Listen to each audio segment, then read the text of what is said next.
People living along two lakes and a river in mid-Michigan rushed to evacuate Tuesday after the breach of a dam following days of heavy flooding across parts of the Midwest.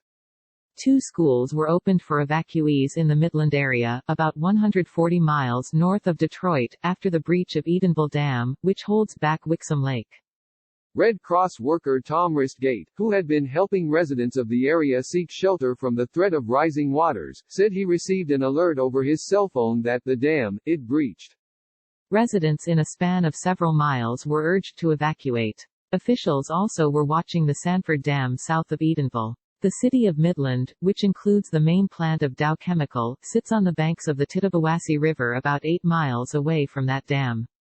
More than 50 roads have been closed in the area. The evacuations in Michigan followed days of heavy rains in parts of the Midwest that also brought flooding to Chicago and other parts of Illinois, Ohio and other states. The water is very high, Catherine Jaws, who lives about a mile from the Edenville Dam, said before the breach. Last night, emergency responders came door to door to make sure everybody got out. We have mild flooding every year, but this is unusual. Jaws, 45, has 5 cats and 2 dogs and was about to check into a hotel that allowed pets when she learned it was probably safe for people not living in low-lying areas to return home. I'm on the high bank, about 20 feet up, she said. A lot of people are having a harder time. Most of them are going to be dealing with flooding in their homes. Some residents, such as John St. Croix, went to shelters set up in area schools. We were laying in bed when I heard sirens, St. Croix told the Midland Daily News. A fire truck was driving around, broadcasting that we needed to evacuate. It's a scary thing, you're sleeping and awake to sirens. St. Croix, 62, his wife and a next-door neighbor were among more than a dozen people sheltering in one school. Their home was not flooded, but St. Croix said he had seen flooding in the area. Volunteers at the schools said about 120 vehicles were in the parking lots of a couple of schools and about 30 people had been staying on cots inside, according to WNEM-TV. About a dozen people hunkered down overnight at a school in Sanford but had left by early Tuesday afternoon, said Tom Ristgate, an American Red Cross safety officer. The cots inside the school were spread out to observe social distancing recommendations to fight the spread of the COVID-19 virus, Ristgate said.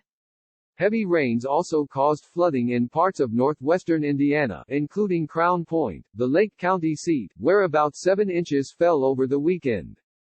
Floodwaters swelled quickly on Sunday when 1 inch (2.54 centimeters) of rain fell within 15 minutes, swamping streets and sending water into basements and homes, including Mayor David Urin's residence.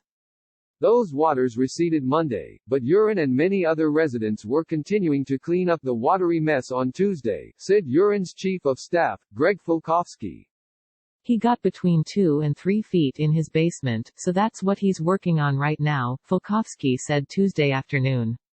In Chicago, water that flooded some areas downtown was receding on Tuesday, but Larry Langford, a fire department spokesman, said that he did not expect power to be restored at the iconic Willis Tower for days because the rains caused the building's subbasements to fill with as much as 25 feet (7.6 meters) of water. The building was closed to tenants and visitors.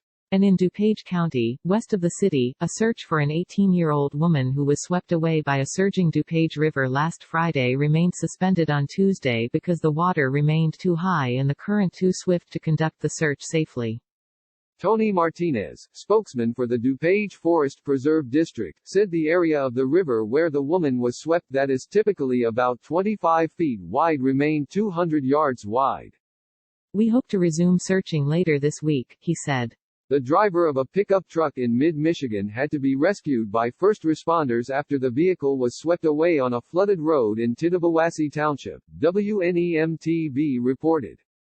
School buses and dump trucks were called out Tuesday in southwest Ohio to help evacuate people trapped in flooded areas in a commercial area with dozens of businesses in suburban Westchester Township.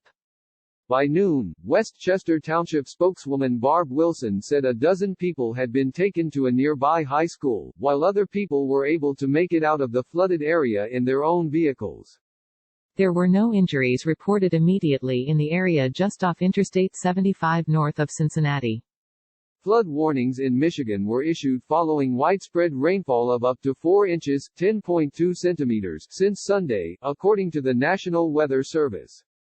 Heavy runoff pushed rivers higher. A lot of the rainfall came and hit the Saginaw Valley over the last 48 hours, meteorologist Andrew Arnold said Tuesday morning. For the most part, the rain is over. The weather system was moving into Indiana, Ohio, parts of Illinois and the Tennessee Valley, Arnold said. More flooding was forecast for parts of the Tittabawassee River, which was at 26.5 feet (8.1 meters) Tuesday morning. It was expected to crest Wednesday morning at about 30 feet (9.1 meters). Flood stage is 24 feet (7.3 meters). Midland County 911 sent out a series of alerts saying the Edenville and Sanford dams were at risk of failing, and those living near Sanford Lake, Wixom Lake and other area waterways should evacuate. Midland County Emergency Management later said that the dams were structurally sound. It said water flowing through the dam spillgates couldn't be controlled, however, so evacuation measures remained in place. In 2018, the Federal Energy Regulatory Commission revoked the license of the company that operated the Edenville Dam due to non-compliance issues that included spillway capacity and the inability to pass the most severe flood reasonably possible in the area. The Edenville Dam was rated in unsatisfactory condition in 2018 by the state, while the Sanford Dam received a fair condition rating. Both dams are in the process of being sold. There were 19 high-hazard dams in unsatisfactory or poor condition in Michigan in 2018, ranking 20th among the 45 states and Puerto Rico for which the Associated Press obtained condition assessments. Just to the north in Gladwin County, the Weather Service issued a flash flood warning for the Cedar River below the Chapel Dam. And other parts of the state saw isolated flooding following heavy rains in recent days.